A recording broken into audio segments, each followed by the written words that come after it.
हो का? सुंदर आहे. जन्म कुठल्या घराण्यात झाला? घराणा म्हणजे मोठा घराणा.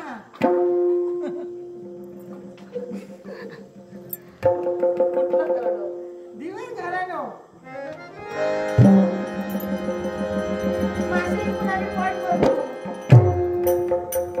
मत्स्य व्यवसाय करताय तुम्ही? वा. गांधर्व पद्धतीने तुम्ही महाराजांची लग्न केला? हो, लगीन केले मी. आणि आता माझा राणी बनायचं. काशी राणीच्या तुम्ही महाराणी बनला? हो, तुम्ही शिकायचं आणि मी बनतलोय. बरोबर, शिकवेल. काशी नदीच्या महाराणी पदाच्या साऱ्या शिष्टाचारानं तुम्हाला महाराणी आम्ही बनवली. पण काय हो गंधा, मला सांगा, एवढं मोठं पाऊल तुम्ही जीवनाच्या ठिकाणी टाकलंय. आयुष्यावर तुमच्या संकट आलं, महाराजांनी या संकटातून तुम्हाला वाचविलं. म्हणून ज्या काळेचं संरक्षण महाराजांनी केलं, ती काया तुम्ही महाराजांच्या चरणी अर्पित केला. हो, म्हणजे प्रेम तुम्ही त्यांना प्रथमतः अर्पण केला. होय, राणीने मी त्यांचं प्रेम केलंय. पण त्यांचा बघून आणि त्यांचा फुलात बघून नाही, त्यांच्यानी माझा जीव वाचेल.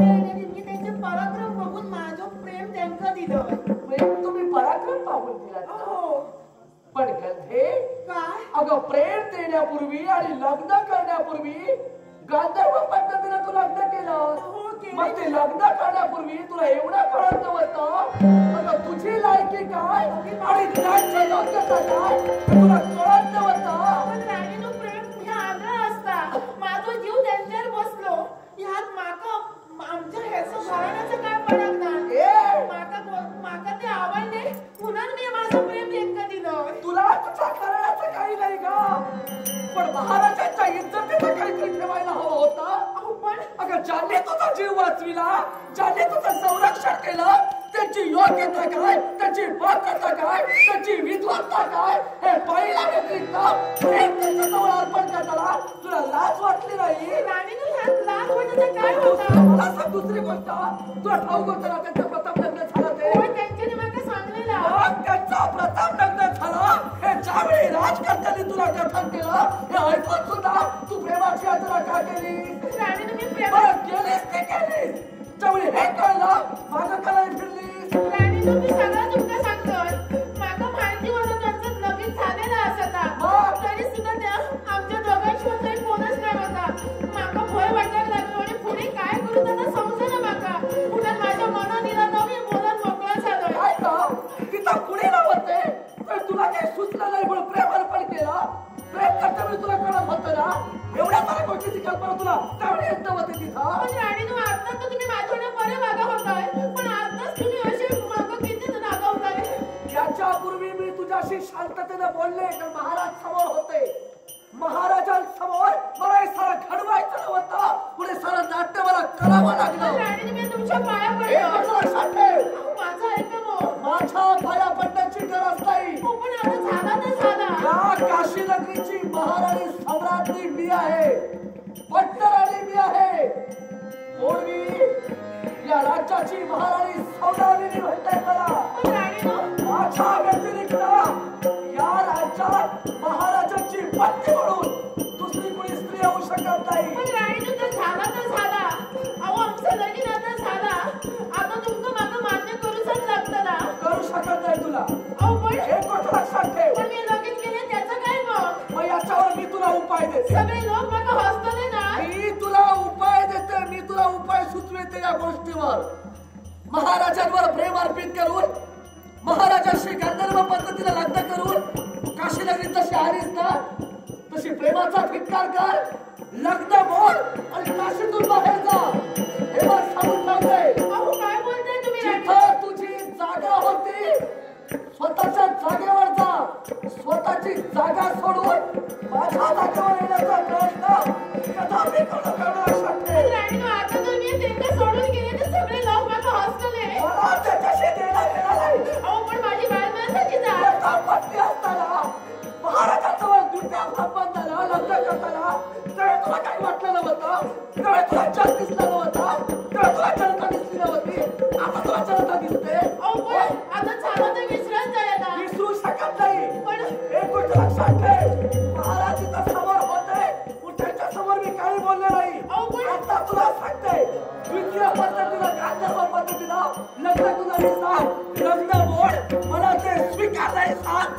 पती होय तू. राणी तू थांबा, तुम्ही काय बोलताय?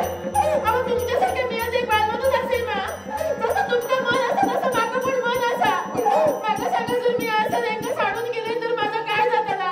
काय गं? माझं बापूस मला काय म्हणतो नो? याचा विचार केलाय तुम्ही काय? आत्ताच बोलून गेली. जसं मला मन आहे तसं तुला सुद्धा मन आहे ना. होय, मग जसं तुझं मन तुला सांगतं तसं माझं सुद्धा माझं मन सांगतं ना. अगं महाराजांची प्रथम पत्नी आहे मी.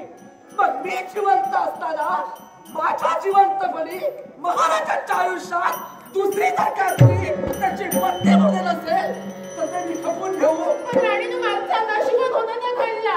नशीब नव्हे, हे नशीब तू मुद्दामून घडून आणलं. नाही नाही. तुला काय म्हणतो ना, मग एकदा का महाराजांची तुझं लग्न झालं तर मला काशी नगरीची राजकारणी तू होशील. सारी सत्ता तुझ्या हाती येईल, सारी बोच मजा तुला करता येईल. पण गरिबी तू श्रीमंती देण्यासाठी सारं नाट्य तू राणी तू थांबा, काय बोलताय तुम्ही? योग्य तेच बोलतोय. मधूनपासून तुमचा खूप ऐकायला घेतलंय मी या. तुम्ही नका बोलता, हे नशीब आहे. राजाचं जर कळलं ना तर राजाचं काय करतील ते समजून नाही. वर खाली आवाज खाली. एक लक्षात ठेव, आवाज उच्च स्वराने माझ्यासमोर बोलता का रे? ज्या स्थानी तू उभी आहेस हा पट्टराणीचा सदन आहे. माझ्या अधिकाराचा आहे. माझ्या अधिकारात येते वेळी महाराज सुद्धा माझ्या आज्ञेला इथं येतात. तिथं तू कोण राणी तू माझ्या एका प्रश्नाचं उत्तर तुम्ही नका द्या. माझ्याशी लग्न राजाने केला. राजाने मागा दुसऱ्या कोणाला स्वीकार केलो आणि राजा मागा हिस्सा घेऊन दिले. पण राजा मागा हिस्सा घेऊन दिले, मग तुम्ही मागा बाहेर काढणारे कोण? कोण म्हणते? पट्टराणी आहे राज्याची, साम्राज्य आहे राज्याची. एवढा नव्हे, त्या राजकारणाची तुलाही मानले. त्या राजकारणाची प्रतापत्ती मी. त्या प्रतापत्तीच्या नात्यानं पट्टराणीच्या अधिकारानं हे सांगणं हा माझा अधिकार पण आहे. राणी तुम्ही हे तुमचं एकच सांगतोय. मी राजा मागा जेव्हा हिस्सा घरावर हिस्सा काढतील तेव्हाच मी जातोय. कारण मी हे लगेच राजाबरोबर केलं. तुम्ही सांगता मागा काय मी कसं समजेल ना? एवढा तो पुराशे कर. पण जोपर्यंत मी इथं आहे तोपर्यंत महाराजांची द्वितीय संबंधाची पत्नी म्हणून मी तुला पाहू शकत नाही. तुमचा खूप अंदाज घेतला.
काल मध्यस्थी मी काल होय मी काल हो मी काल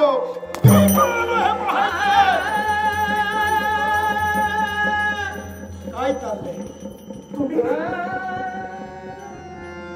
माझ्या सेवकात पाहिला काय चुकलं ते सुद्धा हिच्यासाठी तुम्ही एवढ्या वर्षाच्या त्या सौदामिनीने तुमच्याशी संसार टाकला तुमच्या सुख्या दुःखात तुम्हाला साथ दिली त्या सौदामिनीच्या श्रीमुखात तुम्ही पाहिला सौदामिनी ऐक लग्न झाल्या दिवसापासून सदोदित माईनं हात तुझ्या पाठीवरून फिरला पण तोच हात आज तुझ्या श्रीमुखापर्यंत पोहोचला याला कारण मी नव्हे याला खरी कारणीभूत तू आहेस मी तुझा अंतरंगात माझ्या ध्यानी आला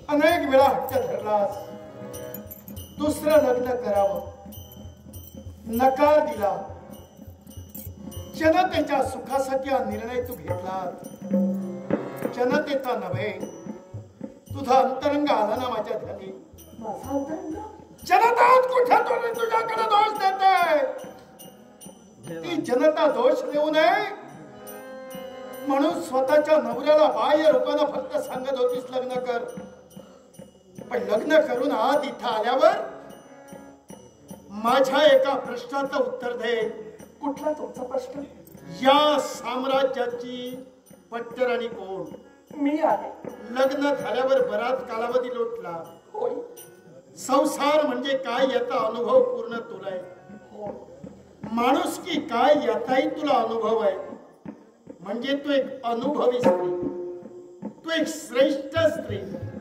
होय ना मग ज्यावेळी सांगितलं हिची समजून घाल एखादी वेळ तू घडेल श्रेष्ठ व्यक्ती असते ना जर तू घडली तर ती चूक आपल्या पायाखाली लपवते किंवा चूक करू नये म्हणून बोध करते तिच्यावर तो हात उघडला स्वामी तिला इथून घालवण्याचा प्रयत्न केला मी मान्य करते भावनेच्या आरे जाऊन एका शिवनेला वारस मिळावा प्रसार बोलते मी बस याचा अर्थ पुढे गरीब घरातील एवढे भिकारी तुम्ही एका शिवनेला वारस देणार अगं ज्याला आता शिष्टाचार माहीत नाही बोलावं कसं चालावं कसं कोण भिकारी ही धीवर कन्या होती आता नाही बघताय भाऊ कसं बोलता आता ती माझी धर्मपत्नी झाली मी मान्य करू शकत बस आता माझ्या ध्यानी आलं मलाही मान्य मान्य नाही तुझा नाव ओळखला मी फक्त जगानं मोठं म्हणावं जगानं आपल्याला दोष देऊ नये म्हणून तू सांगत होतीस मग तू अनुभवी होतीस तू श्रेष्ठ होतीस मग कनिष्ठाला समजावून घेणे श्रेष्ठांचं काम होतं मग आज माझ्या ध्यानी आलं तुझ्या अंतरंगात काय चाललंय लग्न मी दुसरं करावे तुझ्या मनात कधीच नव्हतं ते आज दिसलंय तू एक स्वार्थी आहे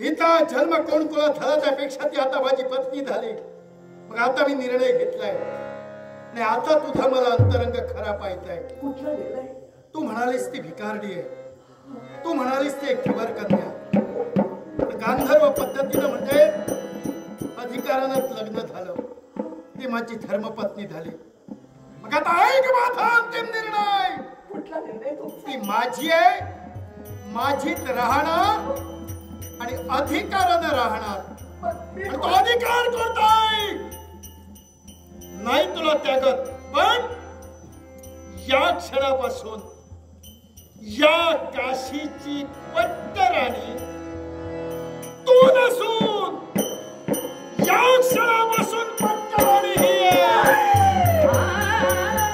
तुला इथं राहायचं असेल तिची दासी म्हणून तुला राहावं लागेल राहावं लागेल कोण भिकारी माझी आज्ञा तुझ्या मनातील अंतरंग ओळखलाय आमची सौदामिनीला तुम्ही मारताय कुठतरी मायता लवलेच आहे म्हणून तुला इथं जर राहायचं असेल पट्टराणी ही दासी म्हणून तुला राहावं लागेल स्वामी आणि हा निर्णय मान्य आहे की नाही मी मान्य करू शकत नाही निर्णय मान्य नाही तुम्ही कुणालाही आणा आणि आकाश नदीचे पट्टराणी बनवून तिच्या चाडाचे दासे तुम्ही मला बनवाल मी सुद्धा ऐकलेले काही आहे मी सुद्धा स्वाभिमानी आहे देव गुरु आणि मध्यमय परमेश्वर काय या त्रय वर्गाच्या चरणाशिवाय कुणाच्याही चरणाची दासी बनणार बस! मग माझा निर्णय आहे एकच निर्णय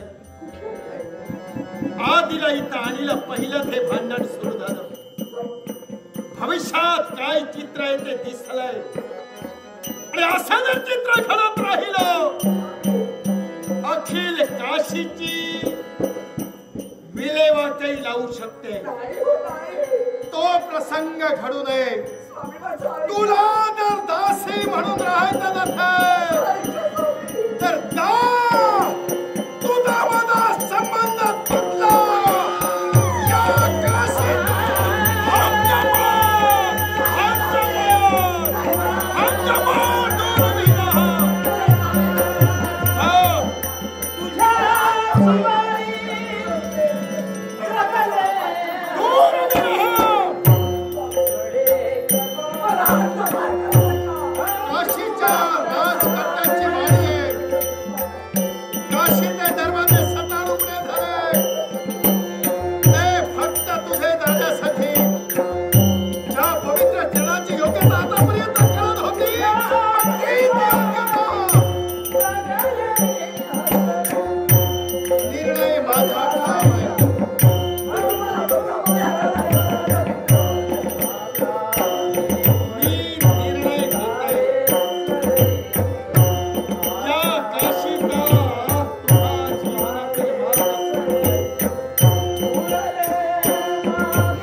बरं झाला गेली ती पण समज तू जर चुकलीस मी नाही चुकायचं जीवनात तुझाही मार्ग हा असेल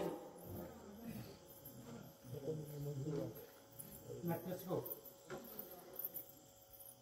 भरत ग बस यांकडून आम्हा तिघासाठी म्हणजे श्रीराम साई बंटी कांबळे आणि माझ्या कलागुणाचा गौरव करून हे बहुमूल्य पारितोषिकाने आणि तिघेही कलावंत भरत गवस यांचे पण तुम्हा सर्वांचा आभार मानून स्वीकार करतोय एक ध्यानी ठेव काय तिच्या मनातील अंतरंगाच्या जाणीव झाल्यामुळं हा मला निर्णय घ्यावा लागलाय ती काशीचा सांभाळ आपल्याला करायचंय आणि या काशीचा सांभाळ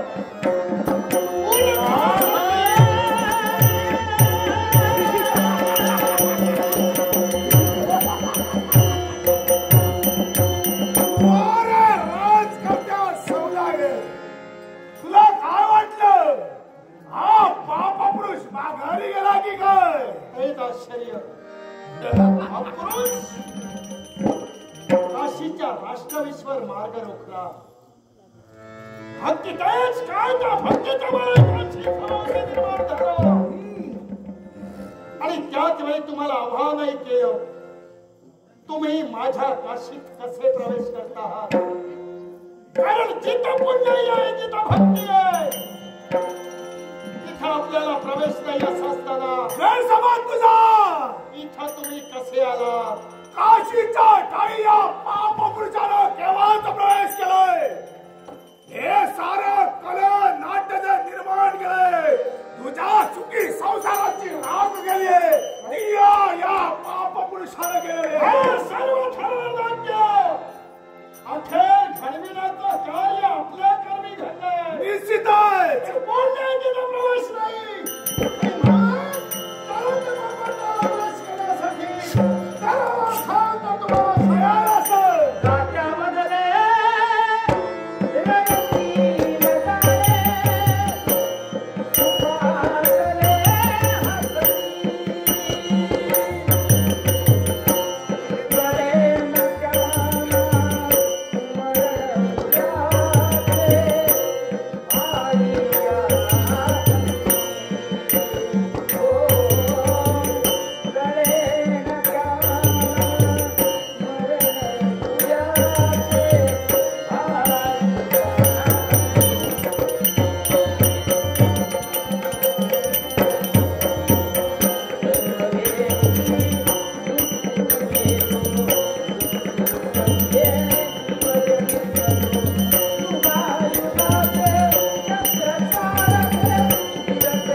म्हणून हे थरार नाट्य तुम्ही घडवलात.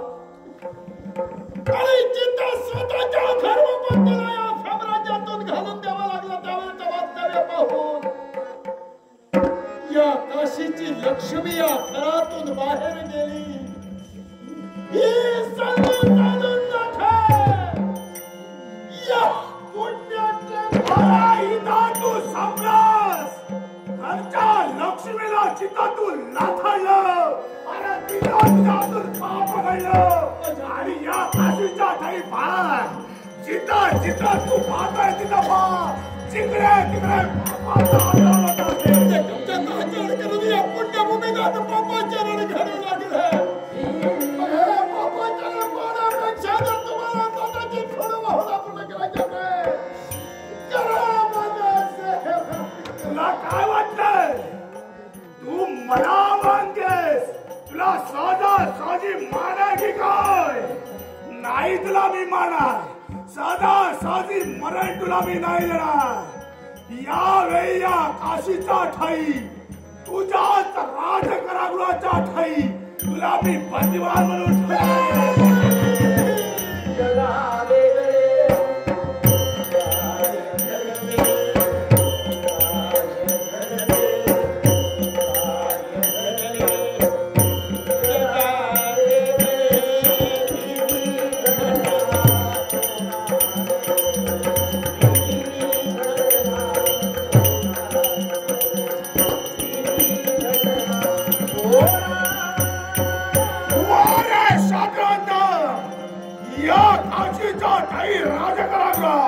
तुला मी बंदिवान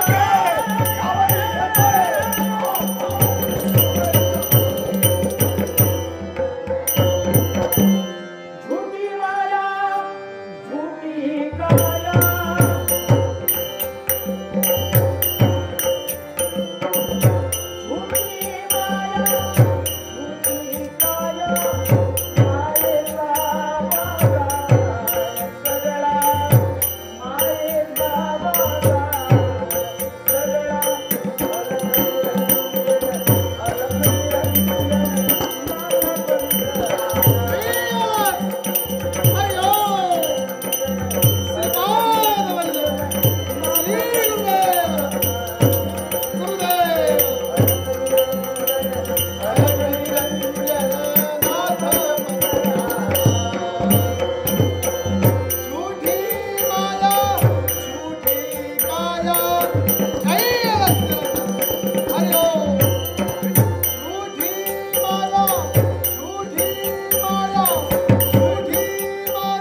नमो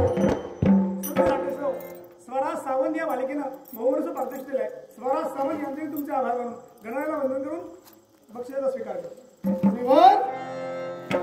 मन आमचं साशंकित होऊ लागलं आणि याला कारण काय असेल?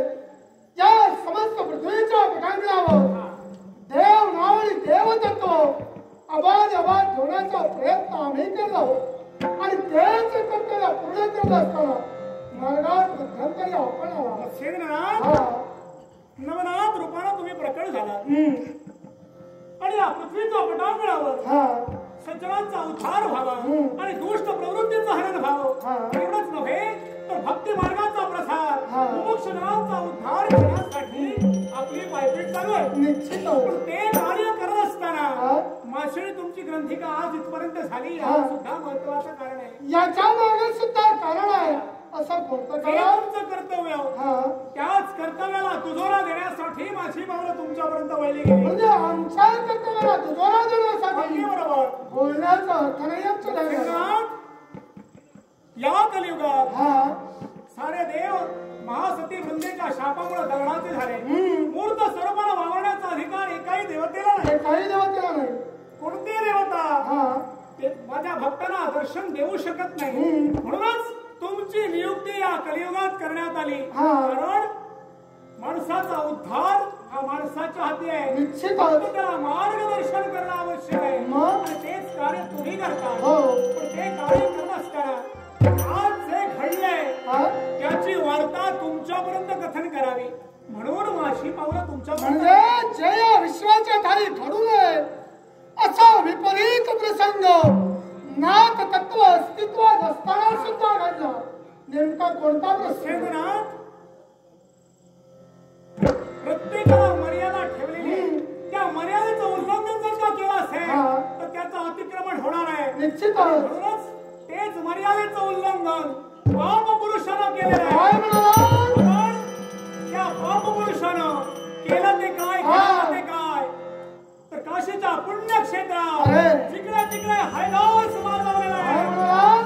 पापाचरणाला प्रारंभ झालेला आहे. अविनाशी अशी काशी ज्या काशीत पापाला कधी थारा नाही आणि त्या काशीत पाप पुरुषानं प्रवेश केला. निर्माण झालं आणि सारे जनमानसात पापाची प्रवृत्ती वाढवू लागली आणि पुण्याचा संचय कमी होऊ लागलाय. आणि असं जर घडत गेलं तर विश्व लयाला जाणार आहे. पुण्यापेक्षा जर का पाप श्रेष्ठ ठरलं असेल तर देवदत्त जगातून लोक पावण्याशिवाय राहणार नाही. आणि त्याच पाप पुरुषानं घडवले ते काय? काशीचा राजकर्ता राजा सौदागर याच्यावर सुद्धा आनंद याचा छळ मांडण्यासाठी तत्पर झालाय. कारागृहात त्याला बंदिवान करून ठेवलाय. ज्या देवतांचा निस्सीम भक्त असलेला राजा सौदागर आज अनंत यातना भोगतोय.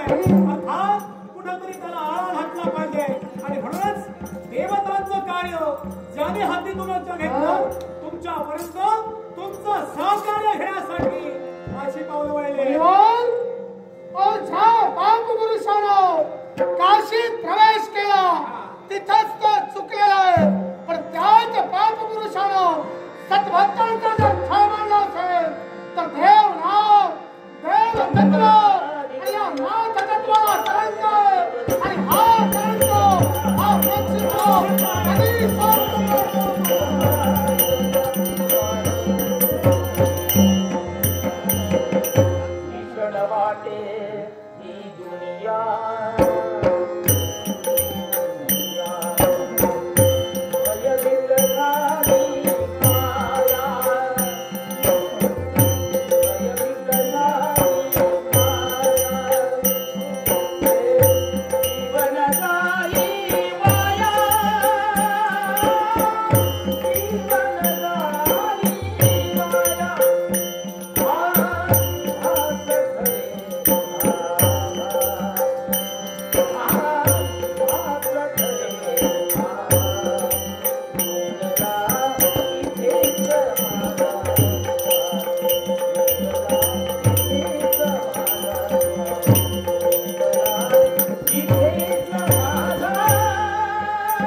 असं वाटलं नव्हतं तरी देवा अरे संसाराच्या ठिकाणी ज्यांना साथ दिली सुख दुःखात कधी त्याची साथ सोडली नाही देवा त्यांनी माझ्यावर आज अविश्वास दाखवून एका परस्त्रीचा स्वीकार केला आणि या सौदामिनीला स्वतःच्या आयुष्यातून देवा मला बाहेर काढलं रे बाहेर काढलं एखाद्या स्त्रीला जर का तिच्या नवऱ्याला सोडलं असेल तर हा निर्णय समाज त्या स्त्रीला कधी जगू देत नाही पण मी तर राज्याची पट्टराणी होते पण माझ्या आयुष्यात जर का असा प्रसंग घडला तर देवा मी लाजीरवाणं जगत जीवन जगून तरी मी काय करू नकोय मला असं लाजीरवाणं चिडं नकोय मला असं पश्चातापी चिडं मग हे चिडं जगण्यापेक्षा या शिडाबरोबर राहून त्या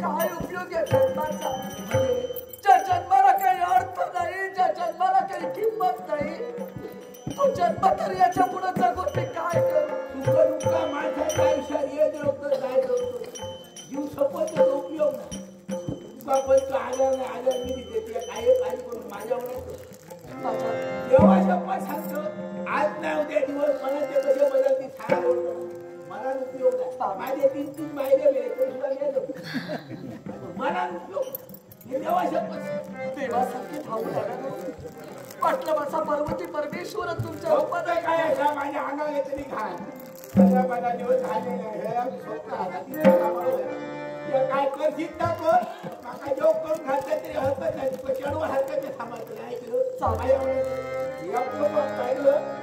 मी खेळा जीव देतो माझ्यावर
माणसाच्या हातून काही घडू शकते अरे भगवंत हे काशी विश्वेश्वरा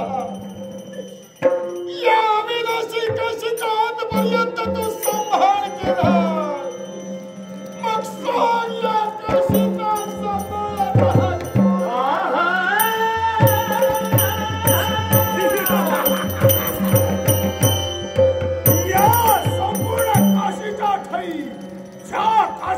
पवित्र पवित्र म्हणून गणलं जायचं तेच काशी पापमय केले मोरे सातरांना से दृश्य दिसतंय ते पाहण्यापेक्षा मरण हेच प्रिय आतापर्यंत ते भोगीलं ते पाहिलं पण आज अवलोकन होतोय पाहून अनंत यातना हृदयाला होऊ लागले हे बापाचं दृश्य पाहण्यापेक्षा विनवणी हे जीवन जगण्यापेक्षा संपवणे या तुझ्या काशीच्या नाही सारी काशी पापमय केले याचा दाता दुसरा एक पाप पडले ते म्हणजे तुझा रक्तपात आणि याच्यासाठी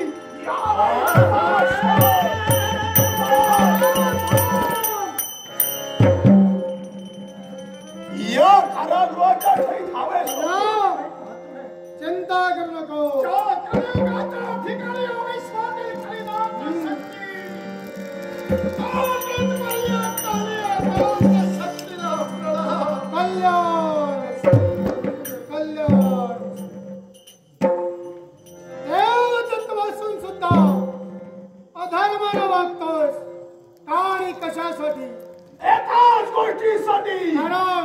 या कलियुगाच्या ठाई स्वतःचं अस्तित्व आणि या अस्तित्वासाठी हा पाप पुरुष झटतोय. गैरसमज आहे तुझा. बोलता तुमचं अस्तित्व ज्यावेळी विश्व निर्माण झालं त्याच वेळी निर्माण केलेलं होतं. विश्वनियंता परमेश्वरानं हे विश्व निर्माण केलं. 4 युगांची 4 चौखडी ठरली गेली. कृत, त्रेता, द्वापर आणि कली. प्रत्येक युगाचे युगनियम हे वेगवेगळे ठरले गेले. पहिला होते कृतयुग. त्या कृतयुगात पापाचा लवलेशही नव्हता. चारीच्या चारी भाग हे पुण्याकडे होते. त्याच्या पुढाला ते त्रेतायुग. त्या त्रेतायुगात एक भाग हा पापासाठी आणि 3 भाग हे पुण्यासाठी ठेवण्यात आले. त्याच्या पुढाला ते द्वापारयुग. त्या द्वापारयुगात 2 भाग पुण्याचे आणि 2 भाग हे पापासाठी ठेवण्यात आले. आणि सांप्रत सुरू आहे कलियुग. आणि या कलियुगात फक्त 1 भाग हा पुण्यासाठी आणि 3 भाग हे पापासाठी ठेवण्यात आले. मग मला सांग, हे पापाचे 3 भाग तुमच्या अधिपत्यात असताना अजून तुमचं पोट भरत नाही की का? मग या कलियुगाच्या ठाई आमचा फक्त 3 भाग मिळाले. ते चारीचे 4 भाग आम्हाला कलियुगाच्या ठाई आहे. आणि म्हणूनच हे आमचे अथक प्रयत्न चाललेले. पाप पुरुष पापाचे 3 भाग आणि पुण्याचा 1च भाग विश्वाच्या ठाई सांप्रत शाश्वत आहे. आणि तो पुण्याचा 1 भाग तुमच्या पापाच्या 3 भागाच्या वरचे ठरायचे. तर स्वतःच आत्मपरीक्षण करा. तुम्ही कुठेतरी कमी पडतात याचा विचार करा. नाही कमी पडत नाही. अस्तित्वावर पाय ठेवून स्वतःचं वर्चस्व निर्माण करू नका. परिणाम फार वाईट होतील. विश्वाच्या ठाई जो 1 पुण्याचा भाग आहे तोच पुण्याचा भाग नष्ट करून या कलियुगाच्या ठाई फक्त आणि फक्त पापी सत्तापणा निर्माण करायचे. सत्युगाच्या ठाई होतो त्याचा उलटा परिणाम ज्या कलियुगात तुम्हाला करायचा आहे. मग ज्या विश्व परमेश्वरानं ज्यावेळी विश्वाच्या बाबतीत न्याय केला त्यावेळी तुम्ही झोपला होतात की काय? विश्वाच्या बाबतीत न्याय केला आणि त्याच न्यायाला वाचा फोडण्यासाठी हे सारा आता पापपुरुष घडवतोय.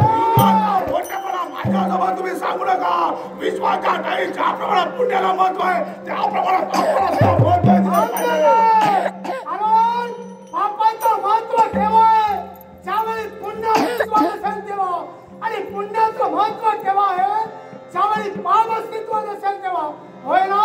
मग मला सांगलं कलेच्या आज्ञेत तुम्ही 3 देवता वावरता. होय ना? शनिदेव, वेताळ आणि हा पाप पुरुष. मग मला सांग, दैवी तत्व तुम्ही आहात. मग या काशीत कालचक्र स्थिर करून प्रवेश करण्याचा अधिकार तुला कोणी दिला? विश्वाच्या ठाई या काशीच्या ठाई असा एकच भाग आहे. अविनाशी अशी काशी. इथंच फक्त पुण्य घडलं जात आहे. आणि याच पुण्याला पायदळी धरून पापाचा हातरा फक्त काशीला हा सारा अंदाज आम्ही करतो. अधिकार कोणी दिला ते सांग. सांप्रत आम्ही देवता अर्थात कलियुगाचा दाता कलिदेवता आहे. अर्थात कलिदेवाचे आज्ञाकीत आम्ही आहोत. कलियुगाच्या ठाई कलिला दुय्यम स्थान दिलं जातंय आणि तेच स्थान आम्ही कलिदेवता निवडून घेतो. आणि हेच दुय्यम स्थान तुमच्या वागणुकीमुळे तुम्हाला मिळतोय. याला कारण आहे पुण्याचा 1 भाग तुमच्या पापाच्या भागाच्या वरती होतोय आणि एकाचा उत्कर्ष तुमच्या नेत्रात चालतोय. म्हणून अधर्म हा व्याधीचा तुम्ही मांडलो. पण लक्षात ठेव, नाथतत्व तुमच्या समोर आहे. आणि या नाथतत्वावर मात कोणत्या तऱ्हेने तुम्ही करता मला सुद्धा प्रत्यक्षानं पाहिजे. विश्वाच्या ठाई जन्मदार एखादी देवता किंवा मानव हे अविचाराने किंवा अधर्माने वागत नाही. ज्यावेळी त्यांच्यावर अन्याय होतोय त्याच वेळी त्या अन्यायाला वाचा फोडण्यासाठी प्रत्येक देवता हे अधर्माचा आचरण करत असते. या काशीत फक्त पुण्य होतं आणि पापाचा संचय नव्हता. तुमचं अस्तित्व निर्माण व्हावं म्हणून तुम्ही देवतत्व असून सुद्धा अधर्मानं वागला. आम्ही कुणी मोठे नव्हे. तुम्ही आम्हाला अभिमानासाठी वागलो. आम्हाला मोठे केलं आणि दिलेल्या अधिकारात तुम्ही जर अतिक्रमण करत असाल तर नाईलाज मनचिंद्राचा बघा नातो, तुमच्या जवळ असणारे सारे अधिकार नव्हे तर सारं हे नातं संप्रदाय आणि याला जर सारं महत्व जर आम्ही दिलं तर तुम्ही आमच्या बाजूला काढायची. आणि मला सुद्धा व्हायचंय जिथं पाप आहे तिथं नाथ तत्व नव्हे, जिथं नाथ तत्व आहे तिथं फक्त पुण्य संचय आणि ह्या पुण्यावर मत तुझ्या सहित तो कलिद्र कोणत्या तऱ्हेने करतो मी प्रत्यक्षाला पाहतो. अरे तुझं नातरत्वच काय वाटेल तो जरी झाला असेल तर प्रत्येक जगात प्रत्येक प्रतिस्पर्धी म्हणून स्वीकारण्याची ताकद आणि हिंमत दोन्ही या बापुण्याच्या माडीमेडगडात आहे. इतरांचं राहू दे, फक्त या मच्छिंद्राला प्रतिकार कर आणि स्वतःचं अस्तित्व विश्वास मस्तिष्काला रे असा. सद्गुरूच्या संगे शिष्य मी घडला. सद्गुरूच्या संगे शिष्य मी घडला. योग मी घडला. सद्गुरू झाला आम्ही बिघडलो.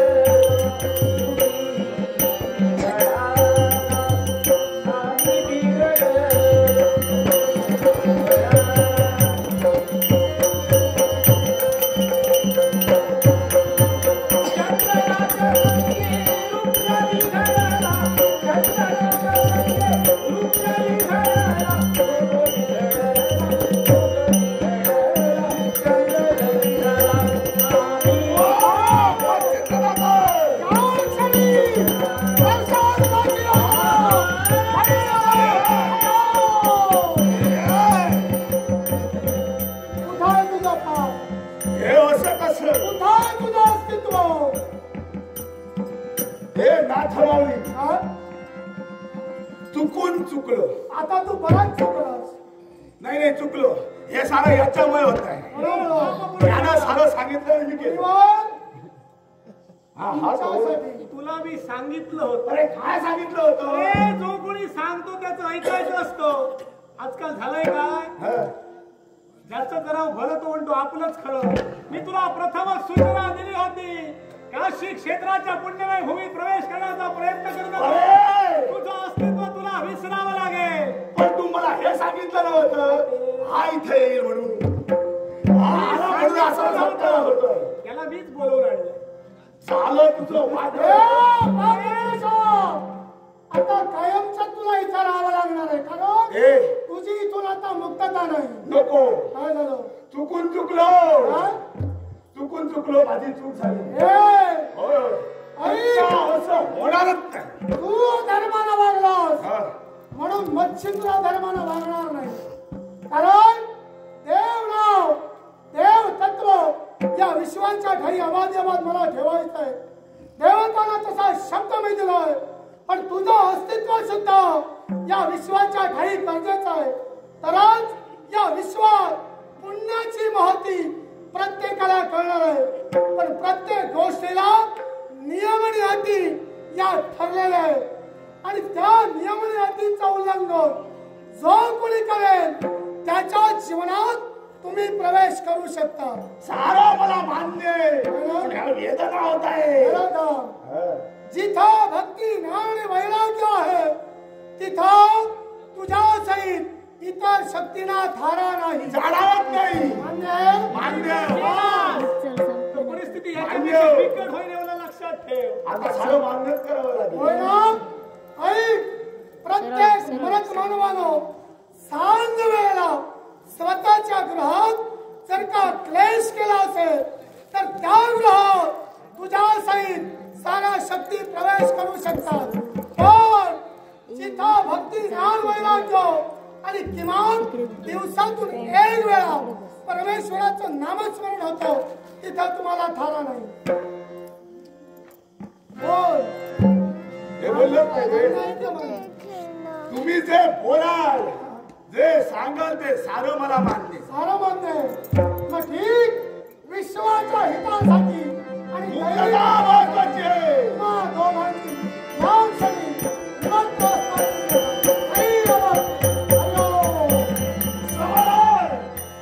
जो प्रमाण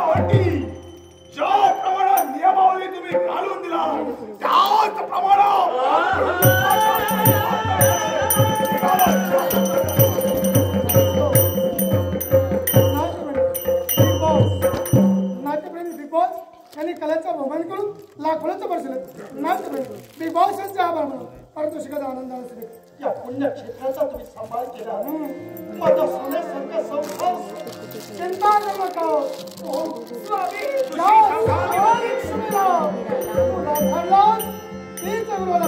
तुझ्या स्वामी